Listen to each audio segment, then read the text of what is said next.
Alors, bonjour à tous, j'espère que tout le monde m'entend bien.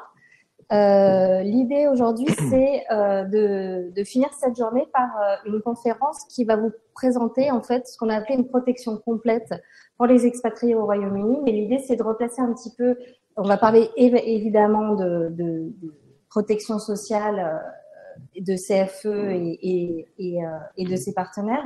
Mais l'idée, c'était de replacer un petit peu la protection sociale dans le contexte d'une mobilité internationale. Moi, je m'appelle Julie Denonfou, je fais partie de Deloitte Société d'avocats basée en France, et je fais partie d'une équipe qui ne fait que de la mobilité internationale toute l'année, quels que soient les pays du monde. Et dans le cadre de cette activité, on travaille beaucoup en partenariat avec la Caisse des Français de l'étranger parce qu'en fait, dans une mobilité internationale, la protection sociale, c'est un aspect, mais ce n'est finalement qu'un aspect d'une mobilité réussie.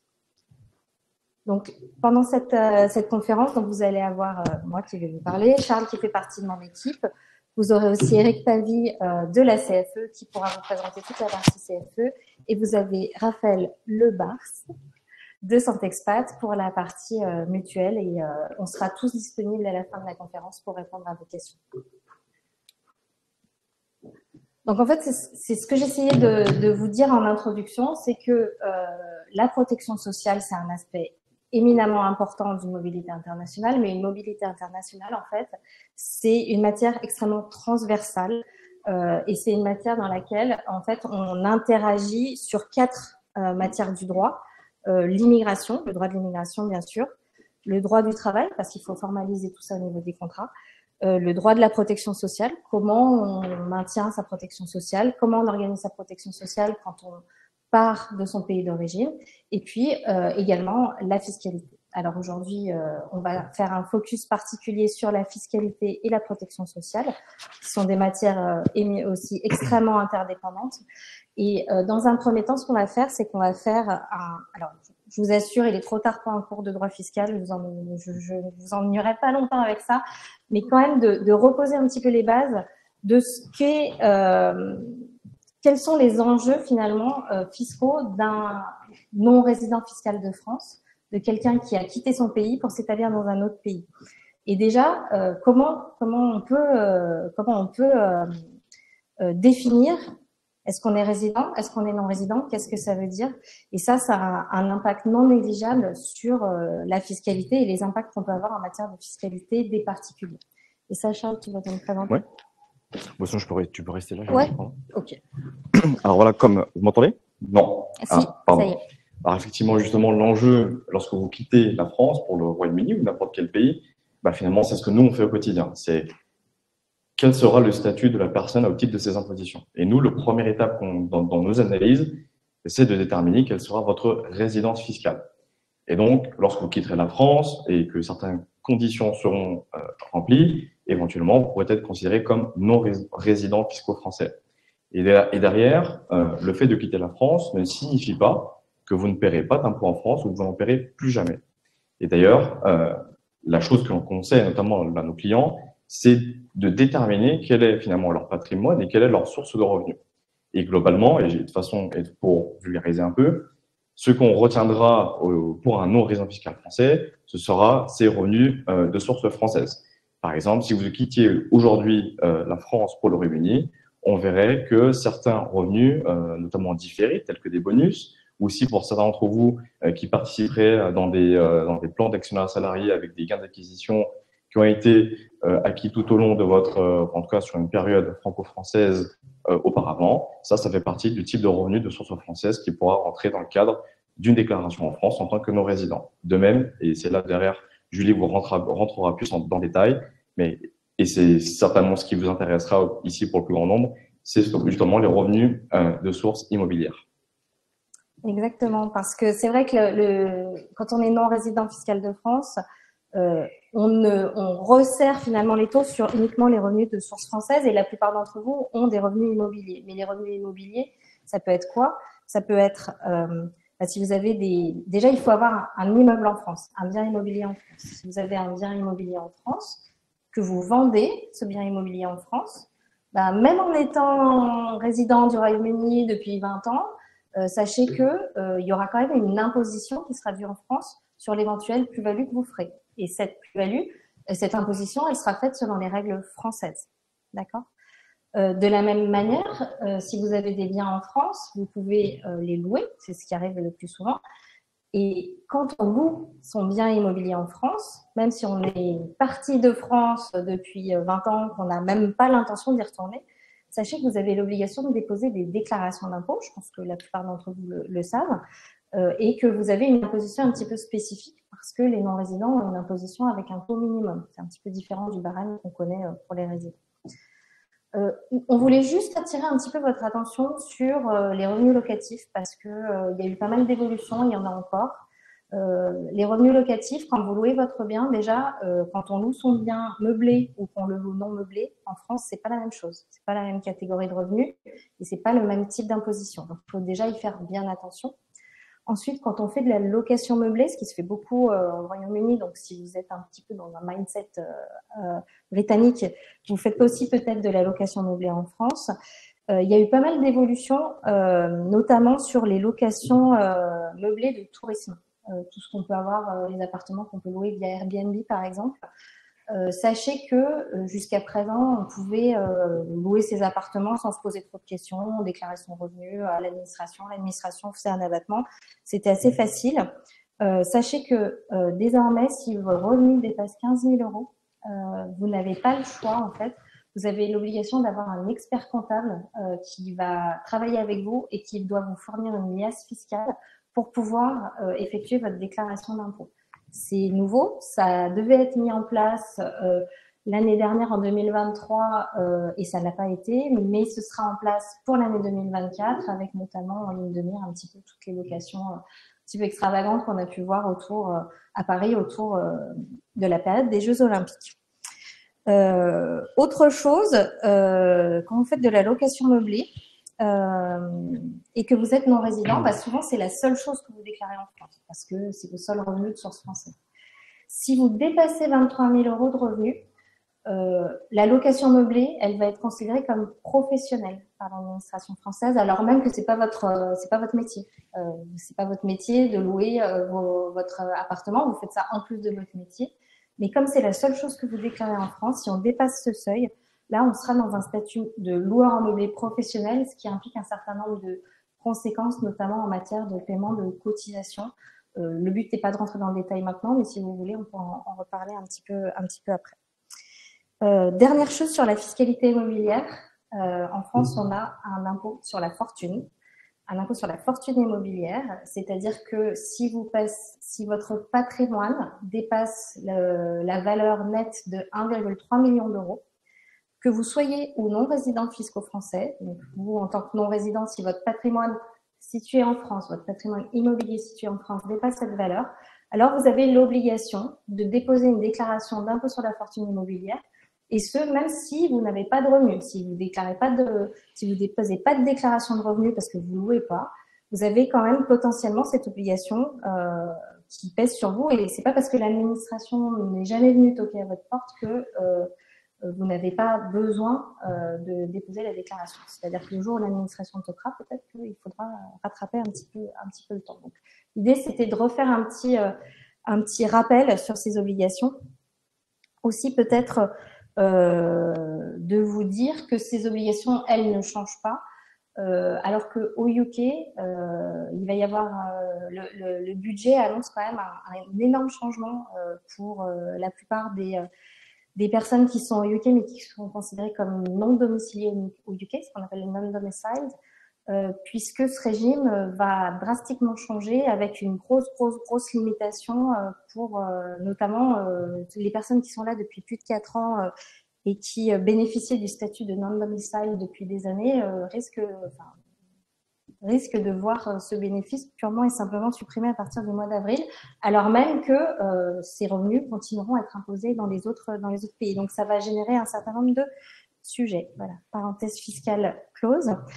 Une fois qu'on a fait ces petits rappels sur la fiscalité, l'idée c'est de se dire, ok, aujourd'hui on est là pour parler de protection sociale.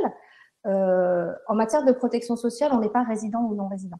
On est détaché ou expatrié. Expatrié, c'est un terme un petit peu générique, mais en termes de sécurité sociale, il y a une vraie différence entre ce qu'est le détachement et l'expatriation. C'est ce qu'on va voir maintenant. Détachement. Oui. Je ne sais pas si les slides, je vais les... Ouais, vas-y. Alors effectivement, lorsqu'on quitte la France, l'idée serait de se dire, bon, voilà, je viens au Royaume-Uni et ce que je dois faire, c'est m'affilier auprès du régime britannique en termes de sécurité sociale. Et ça, finalement, c'est le principe. Mais il n'empêche qu'il existe quand même une exception, et c'est ce qu'on indique ici, c'est le détachement du point de vue de la sécurité sociale. Donc, c'est le fait de demeurer affilié au régime français de sécurité sociale. Donc ça, ce détachement, il est prévu, notamment prévu dans beaucoup d'accords internationaux de sécurité sociale entre la France et différents pays. Et il faut savoir qu'ici, il y a quand même une petite évolution depuis justement le Brexit finalement, puisque avant le 1er janvier 2021, ce détachement avait du moins une durée beaucoup plus large, plus longue, puisque de principe, il était de 24 mois avec des possibilités d'extension sous situation exceptionnelle. En tout cas, on pouvait demander des dérogations exceptionnelles. Depuis finalement le Brexit et l'accord de commerce qui a été signé entre l'Union européenne et le Royaume-Uni, effectivement, ce temps a été limité à 24 mois, sans possibilité d'extension. Quelles sont les conséquences finalement majeures du fait d'être détaché, donc rester affilié au régime français? C'est que, alors déjà, vous allez continuer de cotiser en France et vous cotiserez via, en tout cas pour les salariés, via des bulletins de paye. Et le point, c'est que toute votre rémunération devra être assujettie à la sécurité sociale en France. Et là, toute la rémunération, c'est important parce que si vous percevez des éléments de rémunération depuis le Royaume-Uni, ces éléments devraient en principe être également soumis à cotisation en France. Donc là, par élément, on prend le salaire brut, on prend les avantages en nature divers, les bonus, etc., etc. Donc en fait aussi, en matière de cotisation, à part quelques ajustements, justement du fait de votre départ de France, les bases, les assiettes et les taux de cotisation restent à peu près les mêmes. Il y a également une autre conséquence, les conséquences, j'ai déjà un peu dites. Donc, le fait d'avoir déjà une paye en France pour assujettir vos rémunérations, vos éléments aux cotisations en France, mais cela n'empêchera pas d'avoir éventuellement une paye ici au Royaume-Uni pour justement le paiement de l'impôt mois par mois. Voilà. Et c'est vrai que ce système de détachement, en fait, vous allez me dire, quelle est la différence avec l'expatriation? Le système du détachement, c'est qu'on est vraiment dans le régime obligatoire de sécurité sociale français. Et que, du coup, ça nous permet de ne pas être affilié au régime anglais de sécurité sociale, parce qu'on n'est pas affilié dans deux États. C'est impossible. Donc, ça veut dire que le fait de cotiser en France, sur le régime obligatoire, vous exonère des cotisations britanniques. Mais par contre, vous payez sur la base du régime français qui est extrêmement cher, comme vous le savez. L'expatriation, c'est vraiment ce qui se passe quand on ne fait rien. C'est-à-dire que Charles a parlé de le détachement est une exception, ça suppose l'exercice d'une option. Si on ne fait rien, on est dans la situation de l'expatriation.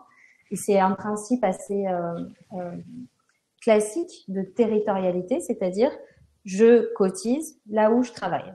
Donc, si je suis expatriée en matière de sécurité sociale, je cotise dans le pays dans lequel je travaille. Si c'est au Royaume-Uni, je cotise au Royaume-Uni. Mais du coup, je cotise selon les règles du Royaume-Uni et je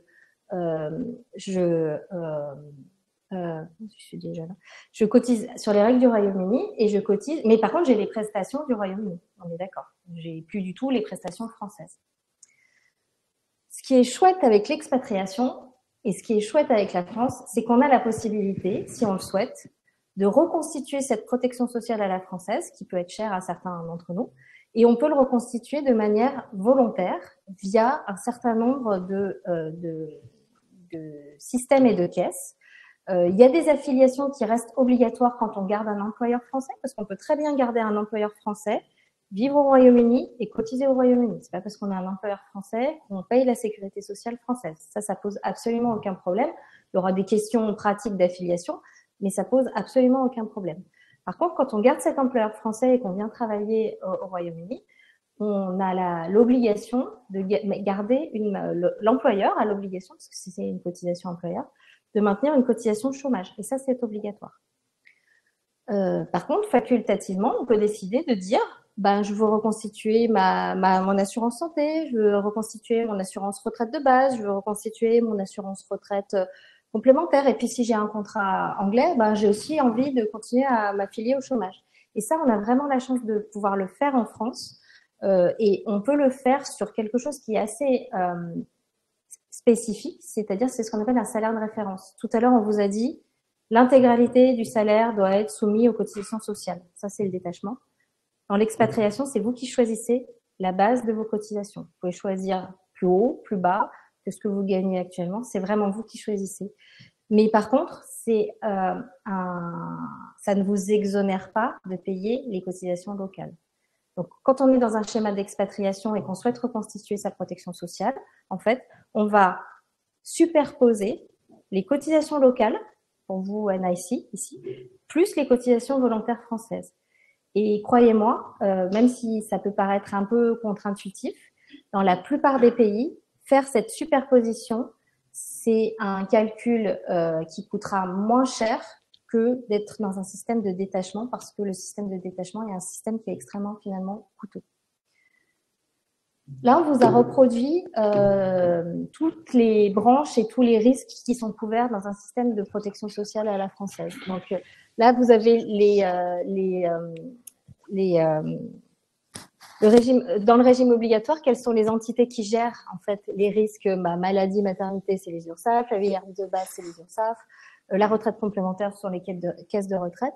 Et vous voyez qu'en fait, vous pouvez reconstituer à l'identique à l'international et que ce sont des organismes différents ou les mêmes qui vont gérer cette protection sociale. Et ce qui est aussi intéressant, c'est que là, vous n'avez pas le choix. Vous avez le package, la protection obligatoire, c'est tout ça.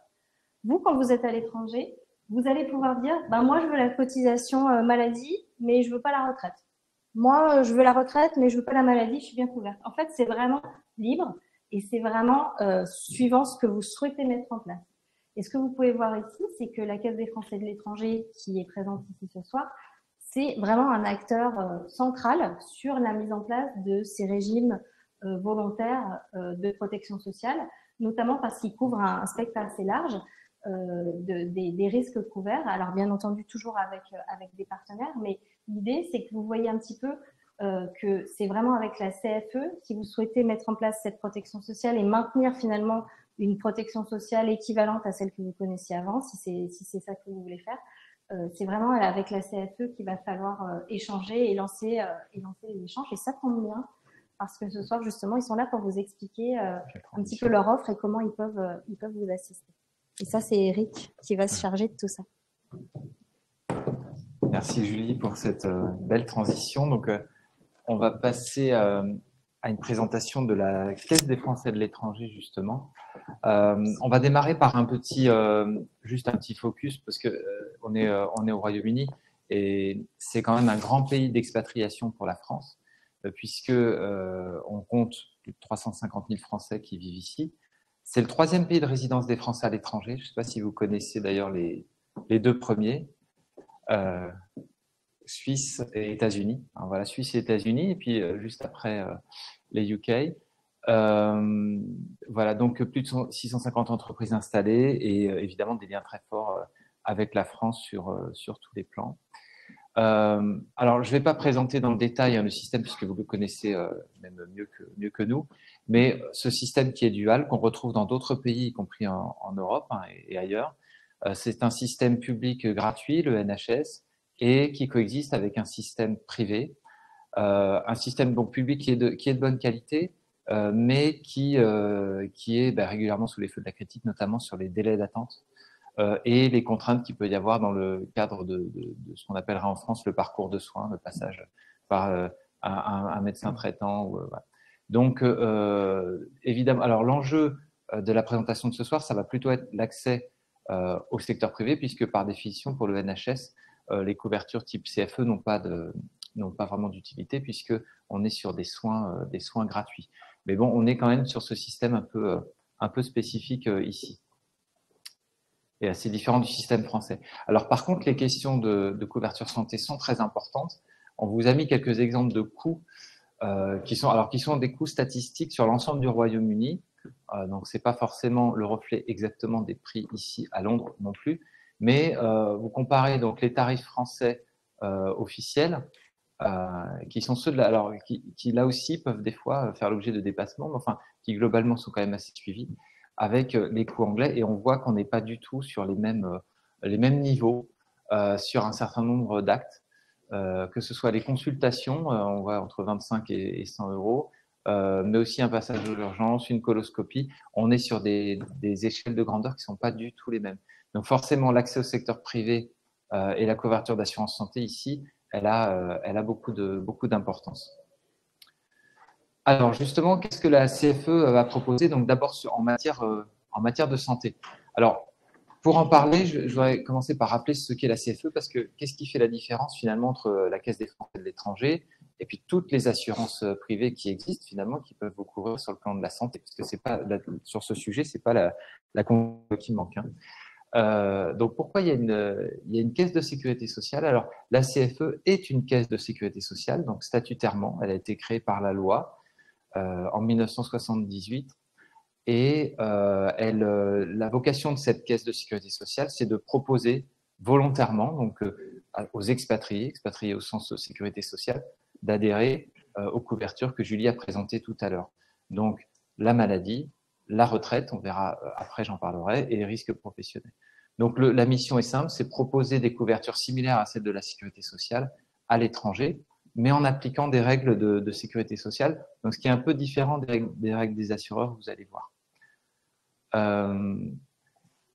Alors, nous avons des assurés dans tous les pays du monde, mais évidemment, on en a beaucoup plus au Royaume-Uni qu'en Corée du Nord ou que dans d'autres pays. On est globalement beaucoup plus présent, évidemment, là où il y a des communautés françaises historiquement plus importantes. On couvre à peu près 200 000 personnes dans le monde. Les 2 tiers sont des particuliers, des individuels qui adhèrent volontairement, et 1 tiers adhèrent via leur entreprise.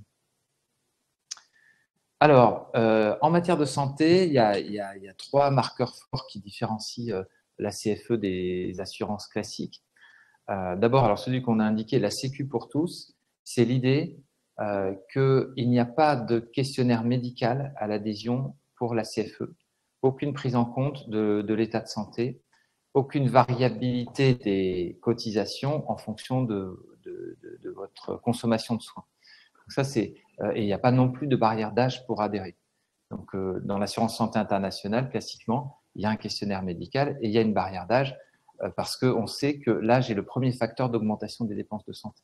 Donc là où l'identité sécurité sociale est la plus affirmée à la CFE, c'est sur ce côté que tout le monde peut adhérer. Alors, il y a simplement sur la santé, donc un critère de nationalité française ou européenne. Mais on prend, je dirais, toutes les autres nationalités si le titulaire du contrat est français ou européen. Donc, on a souvent des couples binationaux et pas forcément. La continuité des droits,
être bien soignés en France puisque vous êtes déjà bien couverts au Royaume-Uni.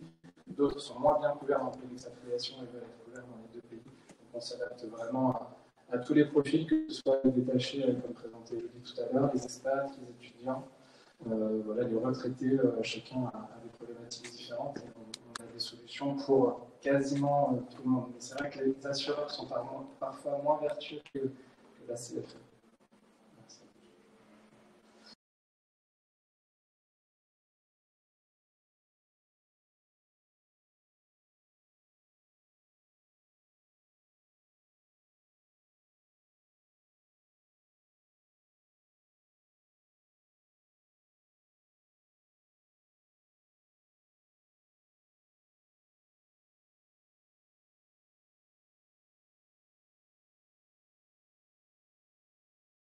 Nice, Life, MSH International, etc., qui sont des acteurs reconnus du marché et qui sont au même tarif sur leur site en passant par un acteur comme nous.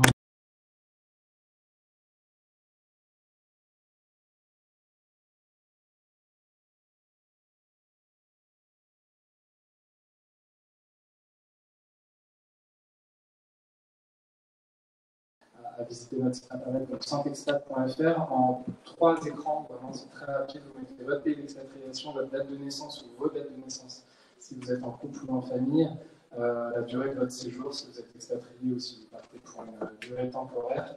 Et en fait, on a créé un algorithme qui va pousser une solution plutôt petit budget, une solution plutôt premium pour les personnes qui veulent être très bien assurées et une solution qui nous semble être, nous, le meilleur rapport qualité-prix. Et ensuite, on a donc une équipe qui est 100% basée en France et qui est là pour vous accompagner. Est-ce que ça reste un marché quand même très spécifique, l'assurance santé internationale? Les gens sont souvent assez perdus ou ont besoin d'avoir des conseils, que ce soit en capacité de répondre notamment sur les offres de la CFE, sur les offres des assureurs. Voilà, donc on a beaucoup de gens qui passent par la plateforme et qui finalisent finalement avec un conseiller parce que c'est trop touchy de choisir tout seul son assurance santé sans être sûr d'avoir choisi la bonne solution. Donc Santexpat, c'est en effet l'assureur des Français à l'étranger, mais pas que. On a voulu avoir un impact aussi sur l'accès en fait, à la santé pour les Français qui vivent à travers le monde en recensant sur notre site web, ça c'est totalement gratuit, des services santé francophones. Je pense notamment donc, à la santé de la femme, pardon, qui a un axe très important pour nous chez Santexpat avec un acteur comme Ginger, un acteur également comme 9 mois pour toi, qui a d'ailleurs reçu un trophée du petit journal il y a 2 ans maintenant. Ouais.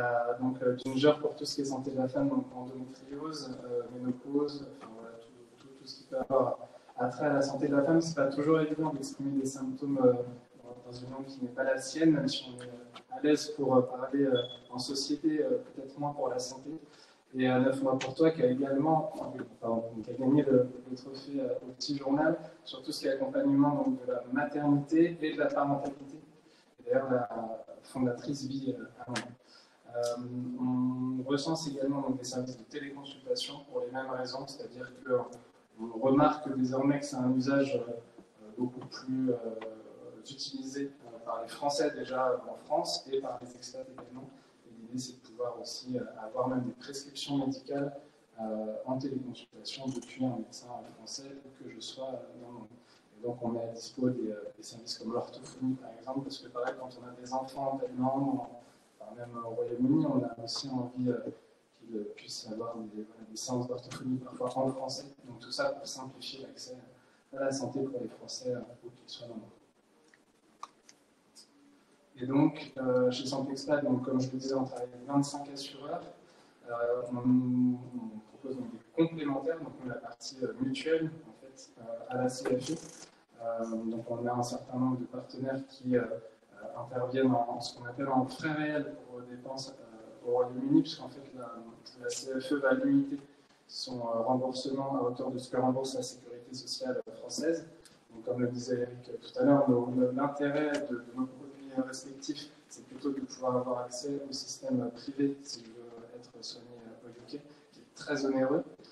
Donc la CFE va par exemple rembourser 17,50 € pour une consultation qui pourrait en valoir entre 100, on a vu tout à l'heure en moyenne, ou 150 ou 190 Bonds.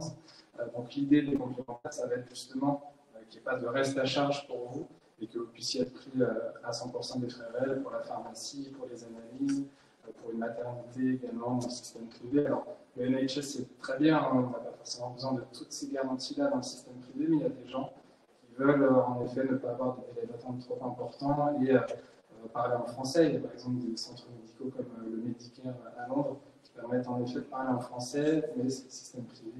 Donc voilà, c'est un coût certain. Et on a développé donc une offre qui s'appelle Iliad UK pour les gens qui estiment être bien couverts au UK, mais qui veulent continuer à être soignés en France.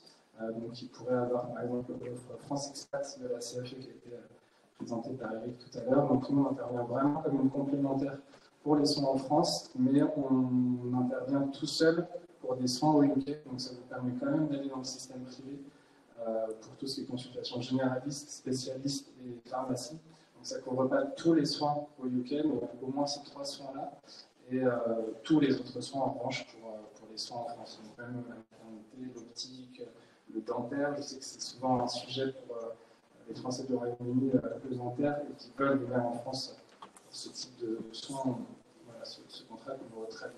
Donc il intervient en complément de la carte vitale, donc vous existez aux yeux du système français et des médecins français, avec une application qui est intuitive de l'assureur qui permet juste de prendre en photo ces factures de soins et de les envoyer directement de façon digitale pour que ce soit très simple pour être remboursé. Et le service de téléconsultation, pour le coup, est inclus sur ce contrat. Voilà, donc à votre disposition après cette présentation pour aborder ces différents sujets si vous le souhaitez. Merci. Donc, juste pour conclure sur la santé, avant d'évoquer les autres garanties, si vous souhaitez consulter alors les barèmes, combien ça coûte en termes de cotisation, sur le site de la CFE, cfe.fr, vous avez une rubrique documents clés, vous avez un document barème et vous pouvez consulter donc, par tranche d'âge, par produit, les tarifs qui sont fixés chaque année par arrêté ministériel pour les tarifs. Et puis pour adhérer, on peut le faire en ligne, donc en cliquant sur santé et le produit, par exemple France Expat, et puis souscrire en ligne. Donc c'est quelque chose qui peut se faire sur notre site internet cfe.fr. Voilà, alors c'était la santé. Un mot sur les autres garanties et en particulier la retraite. Donc on a retraite et risque professionnel à évoquer. Alors sur la retraite, avant de parler des conditions d'adhésion, je vais juste réexpliquer comment ça fonctionne, parce que c'est le système français particulier de retraite par capitalisation. Donc, comment fonctionne le système de retraite en France et comment est calculée la retraite française? En fait, on va vous demander, pour avoir une retraite à taux plein en France, on va vous demander d'atteindre l'âge légal. Vous savez qu'il a été repoussé à la dernière réforme, maintenant c'est 64 ans. On va vous demander d'avoir cotisé une certaine durée au régime français, donc un nombre de trimestres qui est régulièrement augmenté. Donc là, on se chemine progressivement vers 172 trimestres. On verra, on a encore le temps d'avoir d'autres réformes avant que certains des spectateurs soient en retraite, donc ça peut encore changer, mais c'est une durée de cotisation. Et puis enfin, on va prendre le revenu, la moyenne des 25 meilleures années de votre carrière sur ces années cotisées en France. Voilà, c'est les différents paramètres.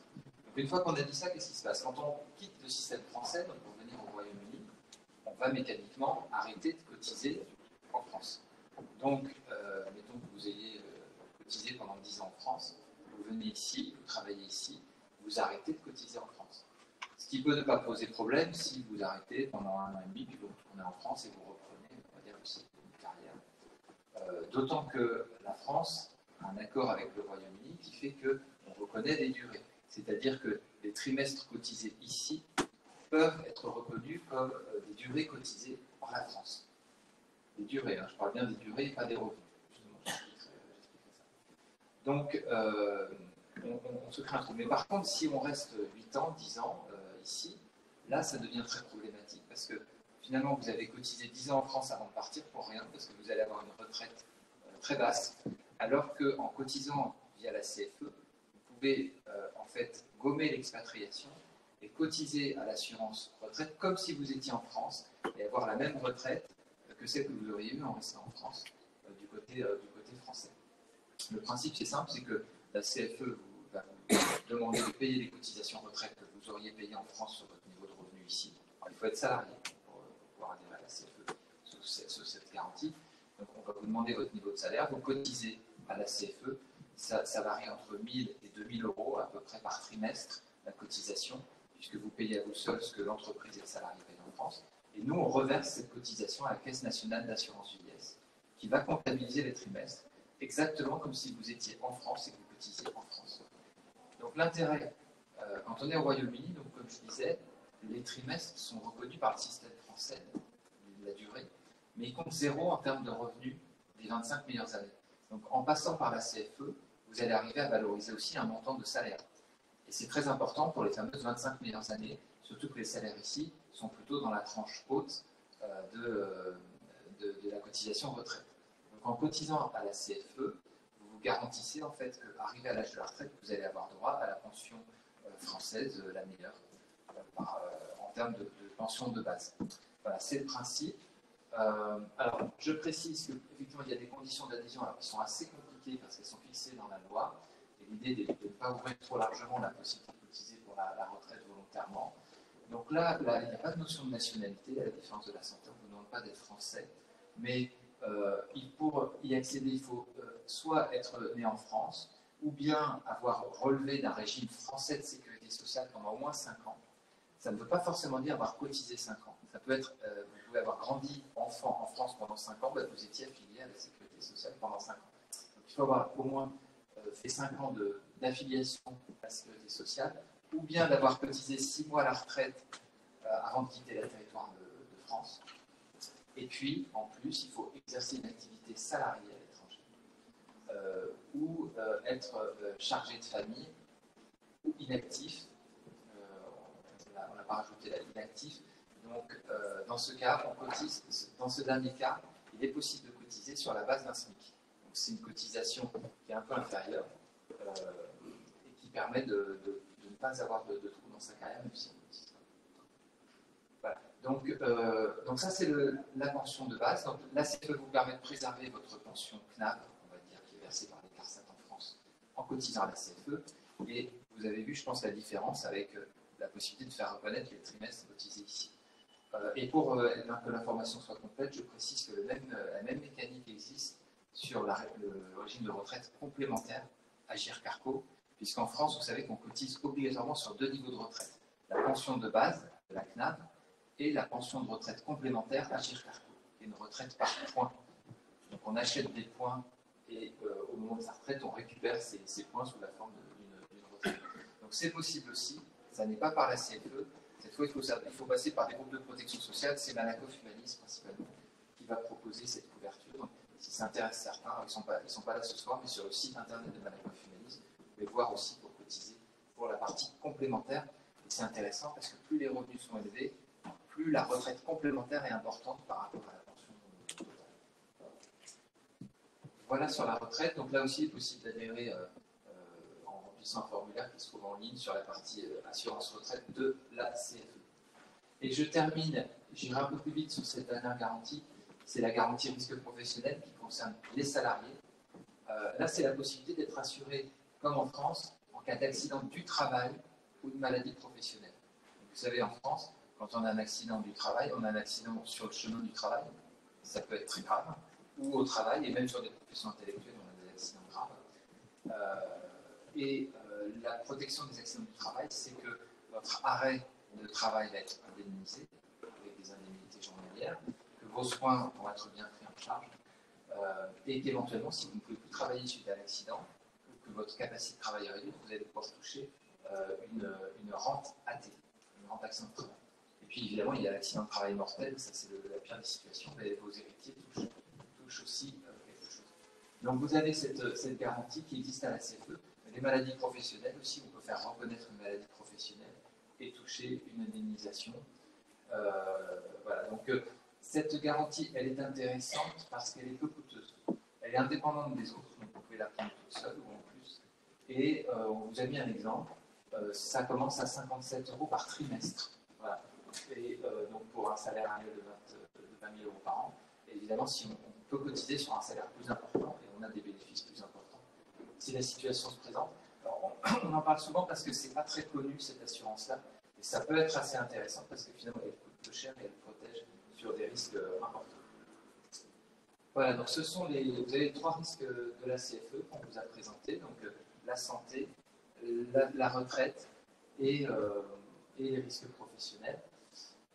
Donc on a essayé d'être synthétique avec nos collègues aussi de Deloitte pour aborder tous ces sujets qui sont vastes.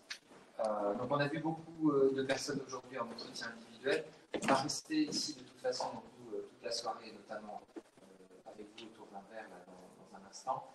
Et il ne faut pas hésiter, donc je pense que vous avez repéré ce que fait chacun, à venir nous voir parce qu'on est là pour répondre à vos questions, creuser les sujets. Et on vous a remis donc les différents contacts sur cette diapo de la CFE, de Santé Expat et de Deloitte sur donc les différents sujets.